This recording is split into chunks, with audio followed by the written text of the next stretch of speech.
ترقص بدلع وإثارة بالأحمر الجريء، وأخرى بالشفاف رانيا يوسف. وهيفاء وهبي أشعل مواقع التواصل الاجتماعي بفيديوهات تصدروا بها الترند. تصدرت كل من الفنانة رانيا يوسف والفنانة هيفاء وهبي محركات البحث جوجل خلال الساعات الماضية، وخاصة بعد ظهور الفنانة رانيا يوسف الأخير في حفل مهرجان القاهرة للدراما، واللي ظهرت من خلاله فستان مثير. ثم بعدها نشرت الفنانة رانيا يوسف فيديو على حسابها على انستجرام، واللي ظهرت من خلاله خلال تواجدها في الساحل الشمالي، واللي ظهرت من خلاله مرتدية كروب توب كاشف لمنطقة البطن والصدر مع تنورة قصيرة من اللون الأحمر الناري. وظهرت الفنانة رانيا يوسف وترقص على أغنية أسبانية.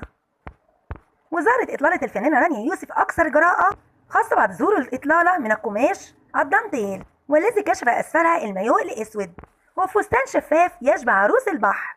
ظهرت الفنانة هيفاء وهبي خلال حفلها الأخير بمحافظة كفر الشيخ، واللي ظهرت بفستان بدون بطانة شفاف. وخلال الحفل قدمت الفنانة هيفاء باقة من أغانيها القديمة والحديثة، كما ظهرت وهي ترقص بدلع وإثارة بعد هتاف كبير من الحاضرين باسمها. وقامت الفنانة هيفاء وهبي بتقديم رسالة لجمهورها بكفر الشيخ قائلة: كفر الشيخ حلوة قوي وناسها أحلى، يمكن انتم من أحلى الجماهير اللي شفتها، أنا بحبكم قوي وشكرا لحضوركم، وأنا سعيدة بتواجدي في المدينة السياحية بكفر الشيخ وهي مدينة مارينا دلتا.